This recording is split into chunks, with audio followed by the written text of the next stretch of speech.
ఉండేటటువంటి standing committee chairman ఇంకొక క్యాస్ట్కి ఇస్తే ఇట్లాగే ఈక్వేషన్ చేసుకొచ్చాడు.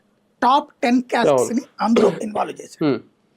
పార్టీ పరంగా ఆ విధమైన నిర్ణయం తీసుకున్నాడా అంటే నాకు డౌటే.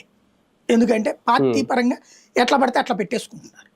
కానీ రాజకీయ అధికారం వచ్చినప్పుడు మాత్రం ఆ పవర్ని అలాగా సోషల్ ఇంజనీరింగ్ చేశాడు. చంద్రబాబు గారు పార్టీలోనే సంస్థాగత నిర్మాణం ఆ టైప్లో చేసుకెళ్తారు.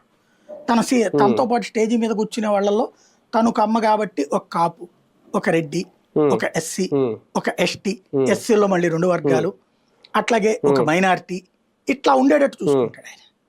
ఏ ప్రాంతంలో ఉంటారో ఆ ప్రాంతానికి సంబంధించిన మెజారిటీ కమ్యూనిటీకి సంబంధించిన లీడర్ని స్టేజీ మీద ఉండేలా చూసుకుంటాడు ఆయన. ప్రెస్ కాన్ఫరెన్స్ అప్పుడు కూడా ఆ విధమైనటువంటి సోషల్ ఇంజనీరింగ్ పాటిస్తారు. బట్ రియల్గా పదవులు ఇచ్చేటప్పుడు ఇది పాటిస్తారంటే మంత్రివర్గంలో అది పాటిస్తారు, కానీ మిగతా కమిటీల్లో అట్లా ఉంటుంది అంటే గ్యారంటీ చెప్పలేము.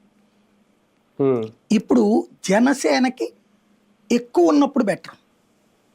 5గురితో ఉండటం మంచిదే, 5గురు చక్కచక్క పనిచేసుకుంటారు. పిఠాపురంలో ట్రయల్ రన్ కూడా వేస్తున్నారట కదా, బానే ఉంది. కానీ ఒక పార్టీకి 15-20 మంది ఉంటే తప్పులే. అందులో ఆయన చెప్పినట్టు 5గురితో మెయిన్ కమిటీ ఉండాలి. President, general secretary, vice president, joint secretary, secretary, ఇట్లా 5గురితో ఉండటం బాగుంటుంది. మిగతా వాళ్ళని కార్యవర్గ సభ్యులుగాను లేకపోతే